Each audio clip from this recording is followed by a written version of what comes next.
All right, hello, and welcome to Nathan Reads the Bible. I am your host, Nathan Gray. I am going to be reading the Bible today, as I have been doing for the past couple of days, and it has been fun so far, actually. I'm liking this whole thing. As new audio, hopefully my voice should be better. I have a microphone now. I got one of those cool clip-on things like all the podcasters do. Yeah. And I got a new tripod, so I'm in like podcaster, like new thing, happy land. There is a lot of outside noise tonight from my complex, but you know the Lord said somewhere in this big guy, make a joyful noise. So there's some kids outside and they're making joyful noises. And if my mic picks it up, I'm sorry, but that's my neighborhood. And also the thinness of my apartment walls. That's life. Okay, so here we are. We're moving on. In this pamphlet, I'm going to go ahead and read this next section called When God Embarked on a Quest.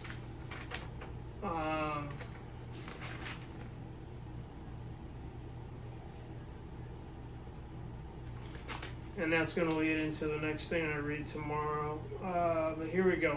When God embarked on a quest. In the Bible, God isn't a scared hobbit afraid to leave the Shire, nor is he unable to bring himself to do what must be done. And that will prove surprising. But the course of the Bible's narrative still invites us into his journey to undo the sinful rebellion of Adam, undo Adam's curse, and restore creation and the order of rule to the earth, ultimately bringing humans back into his own presence, like it was in the garden before their deceived and rebellious hearts believed a liar. So it sounds like God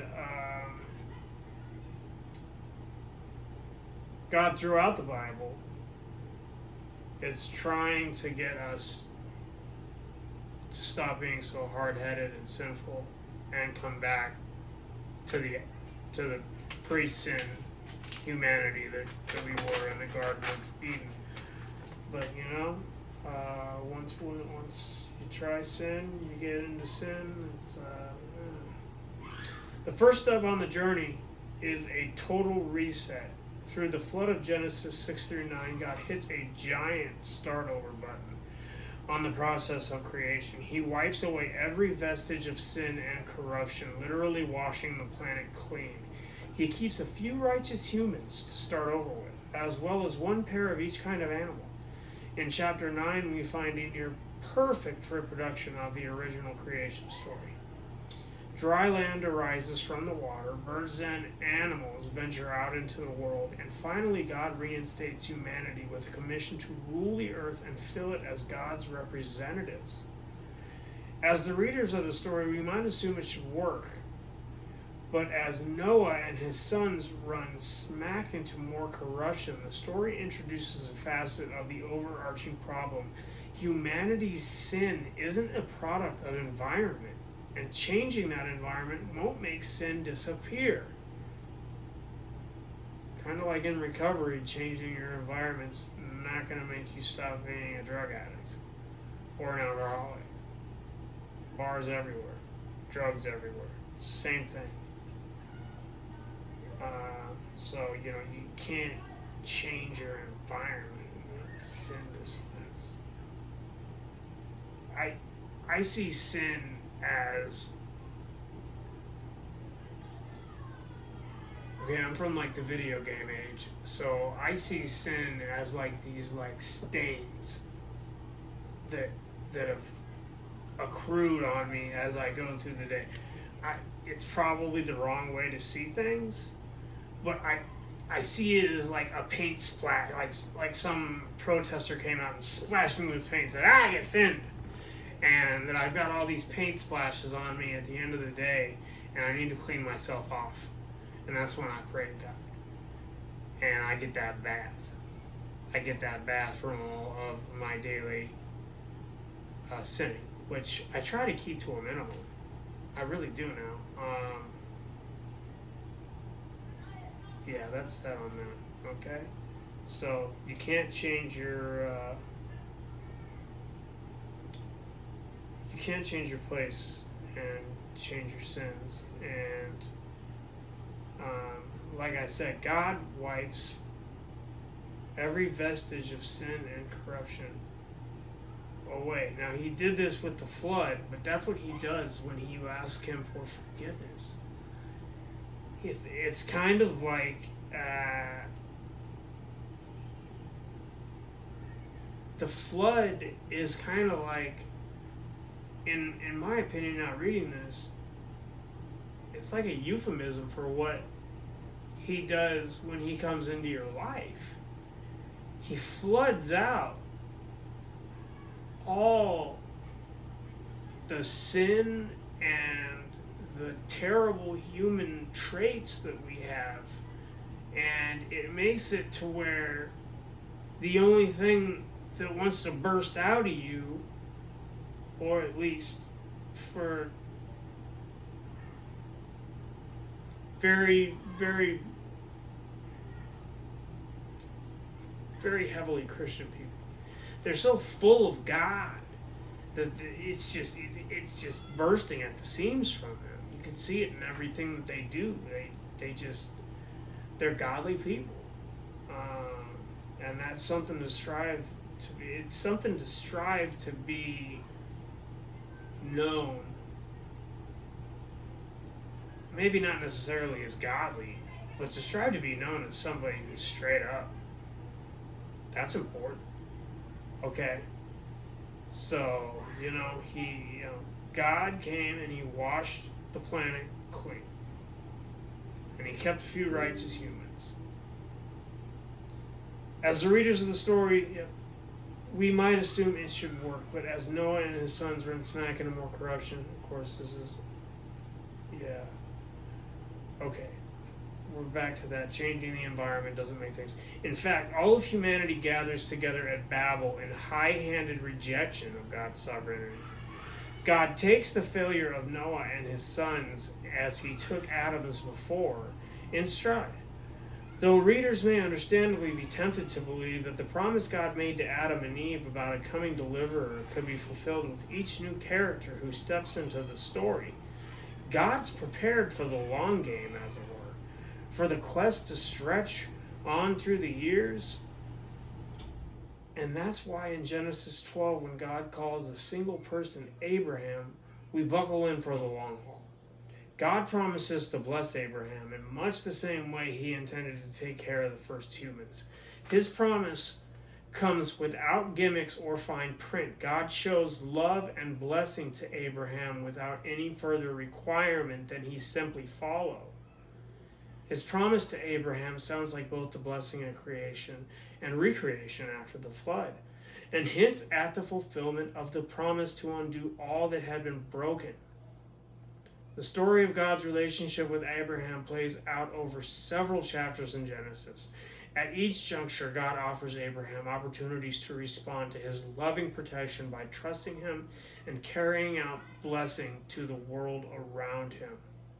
As each successive generation inherits the promised blessing, first Isaac and then Jacob, God's relationship with them continues to grow. The promise remains the same. Abraham's family will inherit the land, like a reboot of Eden.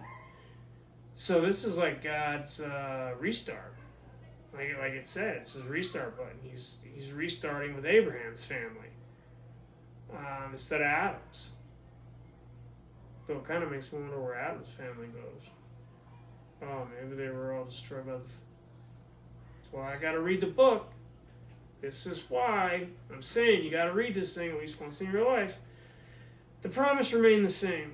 Adam's family will inherit the land like a reboot of Eden and will be a blessing to the world as God's representatives. God's still looking for a new Adam, still searching for that one who will do what Adam couldn't. But the balance of Genesis shows that he's working with flawed people. Abraham has doubts, Isaac plays favorites, and Jacob gets what he wants by hook or crook.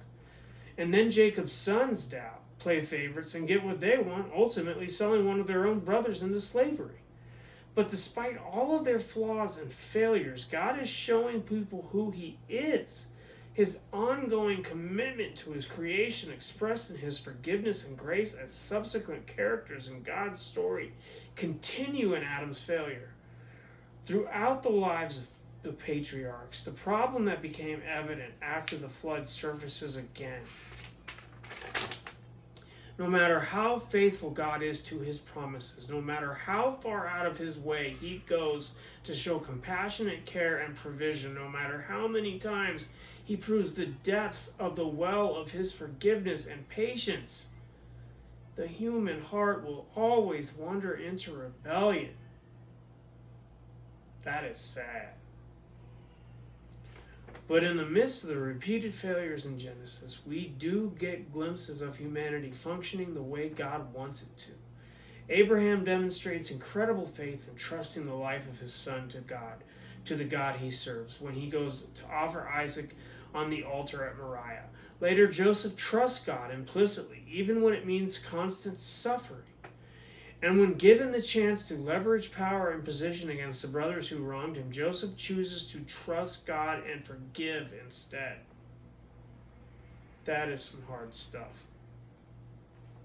Slowly, a picture begins to take shape. The true heir of Adam, the descendant promised by God Himself, who would crush the deceiver who planted rebellion in the heart of humanity, is going to have to be an extraordinary human being. Someone who trusts God to a degree no one else has. Someone who will give of himself until there's nothing left to give. Someone who will obediently submit to God's direction and care. Until He comes, God's people wait in anticipation and expectation. And God waits, not in anxious anticipation, but in patient deliberation, showing His people His care and how much they need Him. Gently, and sometimes not so, correcting them when their rebellious hearts run wild, but always moving toward the revelation of the new Adam.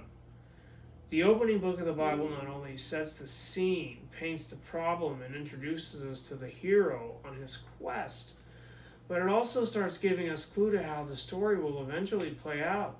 These bits of foreshadowing don't point directly to Jesus. They draw a line around a silhouette. Okay, so that's interesting. The stuff, we're reading here in Genesis, which is just the beginning of the Old Testament. We're just barely getting into the Bible here.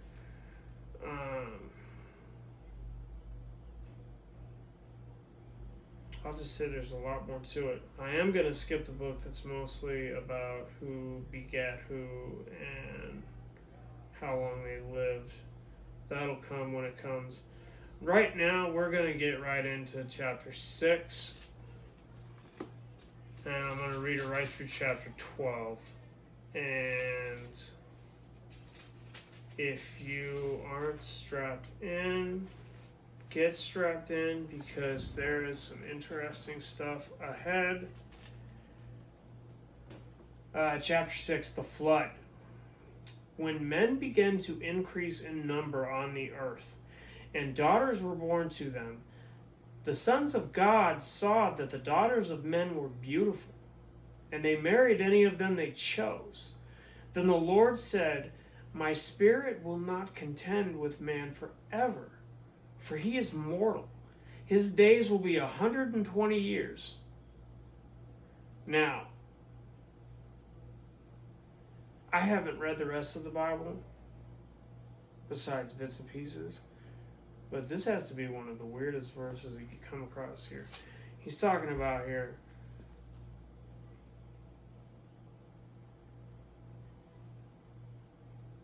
the sons of God saw that the daughters of men were beautiful, and they married any of them they chose. Question, who are the sons? Are the sons of God the Christians? I don't think there were Christians yet then. Who are the sons of God? I'm going to have to look that up. because I think that's pointing to something else. And I might have heard what it is, but I'm not going to give it up. But, then here in 6 verse 3, the Lord said, "My spirit will not contend with man forever, for he is mortal. His days will be 120 years. I don't know if there's ever been a human who's lived past 120 years in our history. I'm going to have to look that up too. It's just such an interesting verse that says so much. Okay, and here we go. Verse 4. Chapter 6, verse 4. The Nephilim were on the earth in those days, and also afterward, when the sons of God went to the daughters of men and had children by them. They were the heroes of old, men of renown. So we have the Nephilim on the earth in those days, and they were also around afterward. And see, when the sons of God, again, I've got to get this explanation of who the sons of God are. When they went to the daughters of men and had children by them. And why were they the heroes of old, men of renown? It sounds like this is a good thing, but I don't think it is. I don't think the Nephilim were known for good attributes. The Nephilim are talked about greatly in this book that's not included in the Bible called Enoch. And as far as I know, the Nephilim are giants. They're a cross between humans and gods. They're supposedly the children of the sons of God with the daughters of the men. So this is all quite confusing, and I think that the book of Enoch will probably help explain it, which I do plan to read after the Bible. Okay, so here we go. In chapter 6, verse 5, the Lord saw how great man's wickedness on earth had become. Yeah, it sounds like. And that every inclination of the thoughts of his heart was only evil all the time. Wow. So man was so wicked on this earth that the only thing that he thought of and the only thing that was in his heart was wickedness. That's how bad things were back then. That's how bad it was for God to flood the earth. Wow. So the Lord said, I will wipe mankind whom I have created from the face of the earth, men and animals, and creatures that move along the ground, and birds of the air, for I am grieved that I have made them. But Noah found favor in the eyes of the Lord. This is the account of Noah. Noah was a righteous man, blameless among the people of his time, and he walked with God. Noah had 3 sons, Shem, Ham, and Japheth. Now the earth was corrupt in God's sight and was full of violence. God saw how corrupt the earth had become, for all the people on earth had corrupted their ways. So God said to Noah, I am going to put an end to all the people, for the earth is filled with violence because of them.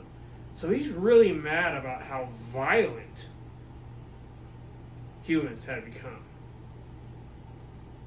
I look up for dramatic effect because look at the news. I try not to, but look at how violent mankind has become lately. And it's not lately. It's we are a violent race. We are a violent species. Okay, so, God says to Noah, I'm going to put an end to all people. The earth is filled with violence because of them. I'm surely going to destroy both them and the earth. So make yourself an ark of cypress wood. Make rooms in it and coat it with pitch inside and out. This is how you are to build it. The ark is to be 450 feet long, 75 feet wide, and 45 feet high. Make a roof for it, and finish the ark to the side of the ark, and make lower, middle, and upper decks. I am going to bring floodwaters on the earth to destroy all life under the heavens, every creature that has the breath of life in it. Everything on earth will perish, but I will establish my covenant with you, and you will enter the ark, you and your sons, and your wife, and your sons' wives with you. You are to bring into the ark 2 of all living creatures, male and female, to keep them alive with you. 2 of every kind of bird, of every kind of animal, of every kind of creature that moves along the ground will come to you and be kept alive. You are to take every kind of food that is to be eaten and store it away as food for you and for them. This is a big task. This is a lot to ask somebody. But I mean, I guess if your options were do this or drown, especially when you weren't even the problem, like, you know, this is the guy who's not doing anything wrong, and everybody else is about to get it, and God spares him, you know. Again, this is God's. In my interpretation of this, and my looking at this, it's God is continually searching for another Adam. If I wonder if he still is. You know what? It's the Old Testament. Okay, so now we're in 7. All right. The Lord then said to Noah, "Go into the ark, you and your whole family, because I have found you righteous in this generation. Take with you 7 of every kind of clean animal, a male and its mate, and 2 of every kind of unclean animal, a male and its mate, and also even of every kind of bird, male and female, to keep their various kinds alive."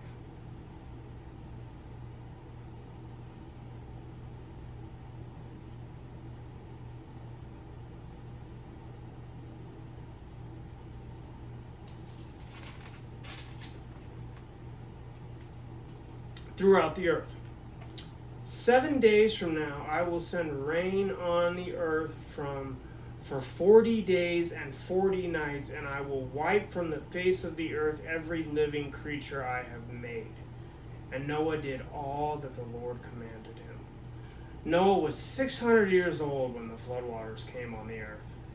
And Noah and his sons and his wife and his sons' wives entered the ark to escape the waters of the flood. Pairs of clean and unclean animals, of birds and all creatures that move along the ground, male and female, came to Noah and entered the ark, as God had commanded Noah, and after the 7 days of floodwaters came on earth. In the 600th year of Noah's life, on the 17th day of the 2nd month, on that day all the springs of the great deep burst forth, and the floodgates of the heavens were opened. And rain fell on the earth 40 days and 40 nights. It's a lot of rain. Plus you got all that water spraying forth from all over the place. Man, this world was... I mean, if... This is very unbelievable, but there are many different groups of people who have these flood stories. The flood story is actually pretty widely agreed upon to be something along this nature happened back then. And, you know, the question that popped into my head as I'm reading this is, how would the animals have survived if there hadn't been somebody to keep them? I mean, if Noah was all, you know, BS and it wasn't true, how did all of the animals survive the flood? Because by this account of what this flood was, it sounded like it wasn't just a regional flood. This sounds like the entire earth was completely flooded. And that is what I was told in Sunday school, so you know what, I have no reason to not believe that. For 40 days the flood kept coming on the earth, and as the waters increased, they lifted the ark high above the earth. The waters rose and increased greatly on the earth, and the ark floated on the surface of the water. They rose greatly on the earth, and all the high mountains under the entire heavens were covered. The waters rose and covered the mountains to a depth of more than 20 feet.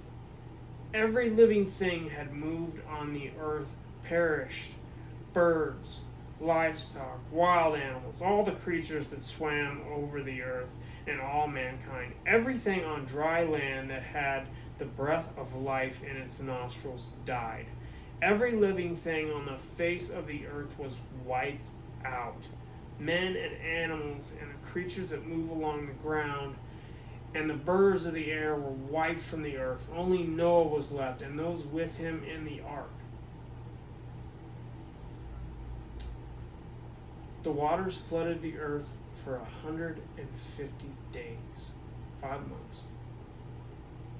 5 months this world was filled with water, and it sounds like the waters rose and covered the mountains to a depth of more than 20 feet. So in my mind, that's saying that it was 20 feet above Mount Everest. You know what I mean? The highest peak on earth. The waters rose that high, over 20 feet above Mount Everest. That's how I would interpret that. So this was a worldwide flood by what this book is telling me. And it went on for 5 months. Chapter 8. But God remembered Noah and all the wild animals and the livestock that were with him in the ark. And he sent a wind over the earth, and the waters receded. Now the springs of the deep and the floodgates of the heaven had been closed, and the rain had stopped falling from the sky. The water receded steadily from the earth. At the end of the 150 days of water had gone down. At the end of the 150 days, the water had gone down. And on the 17th day of the 17th month, the ark came to rest on the mountain of Ararat. The waters continued to recede until the 10th month, and on the first day of the 10th month, the tops of the mountains became visible. After 40 days, Noah opened the window he had made in the ark and sent out a raven, and it kept flying back and forth until the water had dried up from the earth. Then he sent out a dove to see if the water had receded from the surface of the ground. But the dove could find no place to set its feet, because there was water above all the surface of the earth. So it returned to Noah in the ark. He reached out his hand and took the dove and brought it back to himself in the ark. He waited 7 more days and again sent out the dove from the ark. When the dove returned to him in the evening, there in its beak was a freshly plucked olive leaf. Then Noah knew that the water had receded from the earth. He waited 7 more days and sent the dove out again, but this time it did not return to him. By the first day of the first month of Noah's 601st year, the water had dried up from the earth. Noah then removed the covering from the ark and saw that the surface of the ground was dry. By the 27th day of the 2nd month, the earth was completely dry. Then God said to Noah, "Come out of the ark, and your wife and your sons and their wives. Bring out every kind of living creature that is with you, the birds, the animals, and all the creatures that move along the ground, so that they can multiply on the earth and be fruitful and increase in number upon it." So Noah came out, together with his sons and his wife and his sons' wives. All the animals and all the creatures that move along the ground and all the birds, everything that moves on the earth, came out of the ark, one kind after another. Then Noah built an altar to the Lord, and taking some of all the clean animals and clean birds, he sacrificed burnt offerings on it. The Lord smelled the pleasing aroma and said in his heart, "Never again will I curse the ground because of man, even though every inclination of his heart is evil from childhood." and never again will I destroy all living creatures as I have done. As long as the earth endures, seed time and harvest, cold and heat, summer and winter, day and night will never cease. God's covenant with Noah, chapter 9. Then God blessed Noah and his sons, saying to them, "Be fruitful and increase in number and fill the earth. The fear and dread of you will fall upon all the beasts of the earth and the birds of the air, upon every creature that moves along the ground, and upon all the fish of the sea. They are given into your hands. Everything that lives and moves will be food for you. Just as I gave you the green plants, I now give you everything."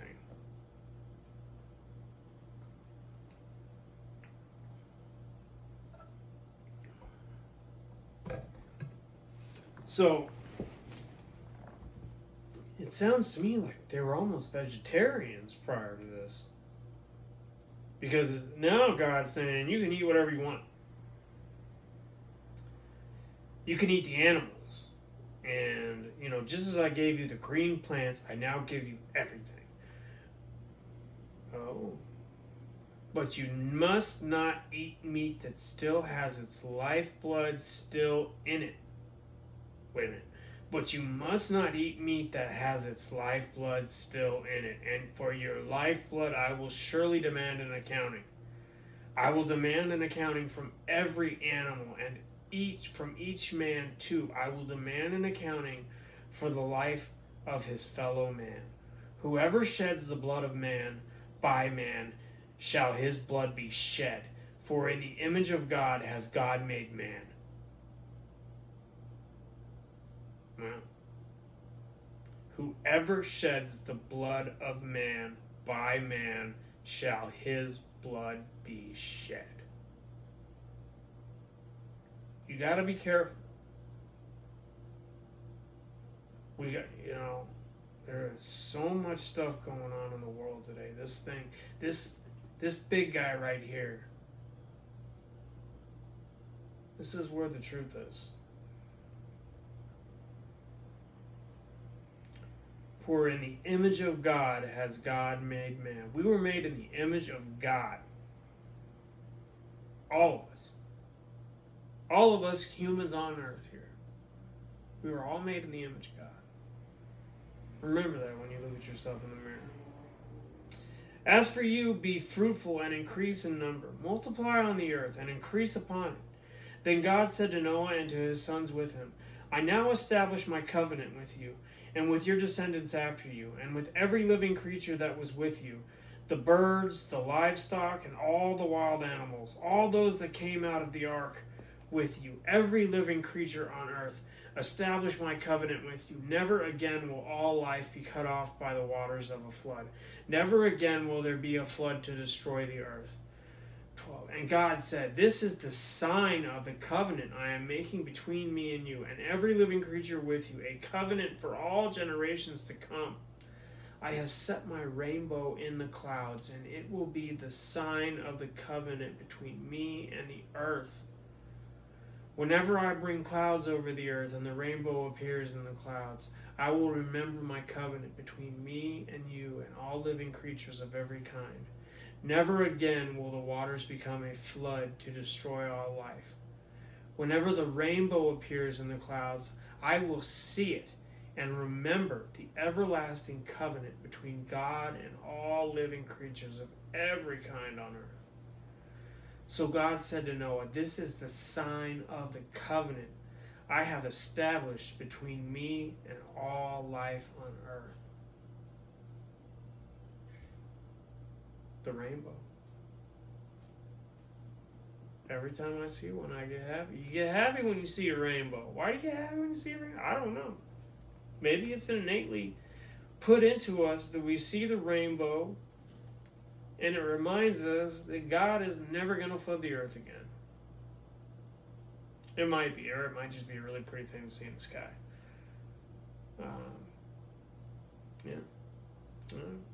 Here we go. On to the sons of Noah. Now, the sons of Noah who came out of the ark were Shem, Ham, and Japheth, as we spoke about earlier. Ham was the father of Canaan. These were the three sons of Noah, and from them came the people who were scattered over the earth. Noah, a man of the soil, proceeded to plant a vineyard. When he drank some of its wine, he became drunk, and Jay uncovered inside his tent. Ham, the father of Canaan, saw his father's nakedness and told his two brothers outside. But Shem and Japheth took a garment and laid it across their shoulders, and they walked in backward and covered their father's nakedness. Their faces were turned the other way so that they would not see their father's nakedness. When Noah awoke from his wine and found out that his youngest son had done to him, he said, "Cursed be Canaan, the lowest of slaves will he be to his brothers." He also said, "Blessed be the Lord, the God of Shem. May Canaan be the slave of Shem." Man, this guy was mad that he got seen being drunk.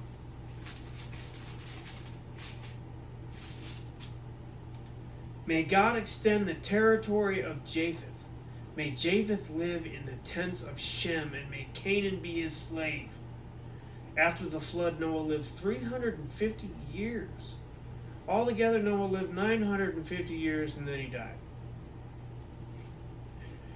Chapter 10, A Table of Nations. This is the account of Shem, Ham, and Japheth, Noah's sons, who themselves had sons after the flood. The Japhethites. Yeah, that's how it's... Yeah, I'm reading that right. The sons of Japheth, Gomer, Magog, Madal, Javan, Tubal, Meshech, and Tiras. The sons of Gomer, Ashkenaz, Riphath, and Togarmah. The sons of Javan, Elisha, Tarshish, the Kittim, and the Rodanim. From these, the maritime peoples spread out into their territories by their clans within their nations, each with its own language. The Hamites, the sons of Ham, Cush, Mizraim, Put, and Canaan. The sons of Cush, Seba, Havilah, Sabta, Ramah, and Sabteca. The sons of Ramah, Sheba, and Dedan. Cush was the father of Nimrod, who grew to be a mighty warrior on the earth. He was a mighty hunter before the Lord. That is why it is said, like Nimrod, a mighty hunter before the Lord. The first centers of his kingdom were Babylon, Erech, Akkad, and Kajah in Shinar. From that land he went to Assyria, where he built Nineveh, Rehoboth, Calah, and Resen, which is between Nineveh and Calah. This is the great city. Mizraim was the father of the Ludites, Ananites, Lehabites, Naphtuhites, Pathrusites, Casluhites, from whom the Philistines came, and Caphtorites.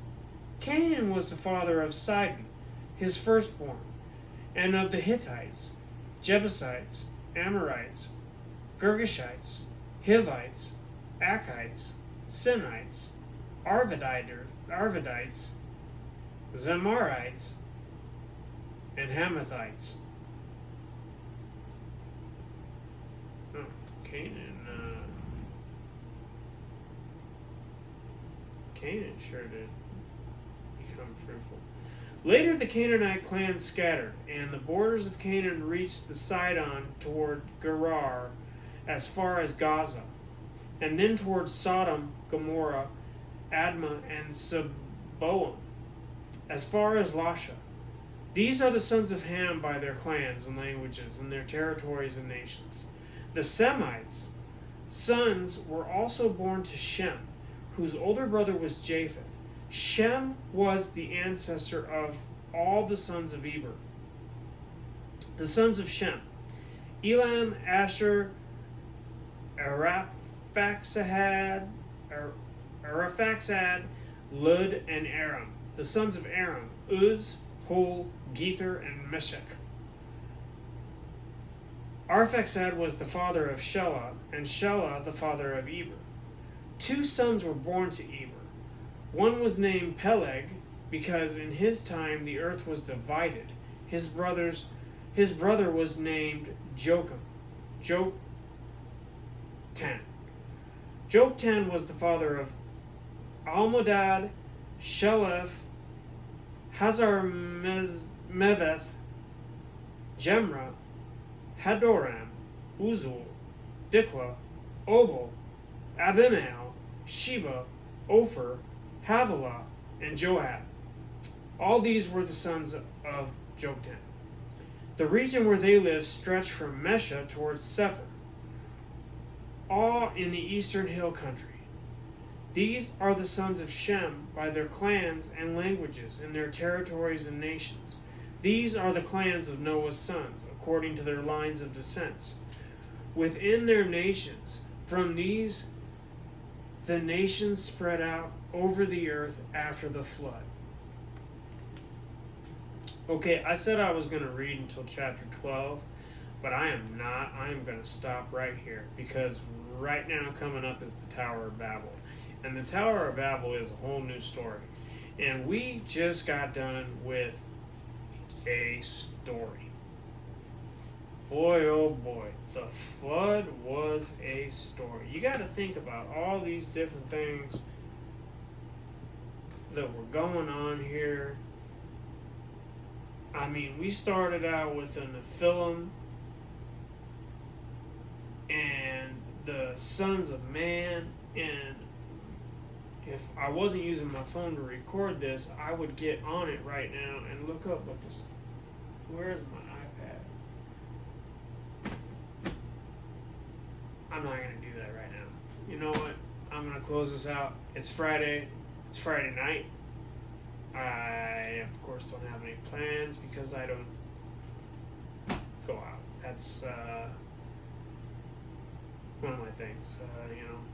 Like I said in the beginning of this, I am in recovery. I am a alcoholic. Haven't drank in many moons.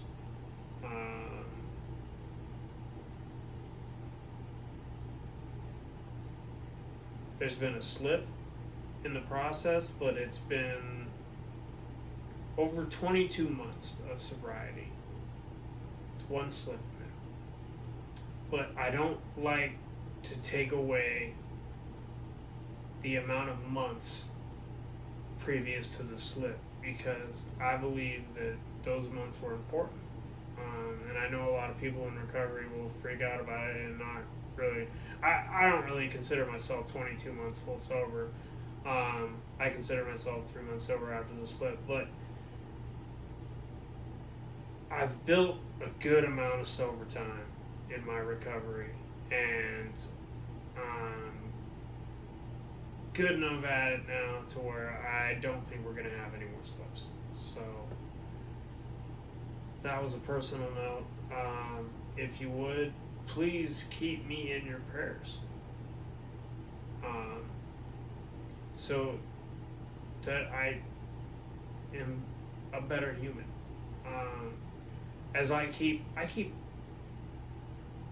this whole world in my prayers, and I hope everybody that watches this does, because this whole world needs more people praying for it.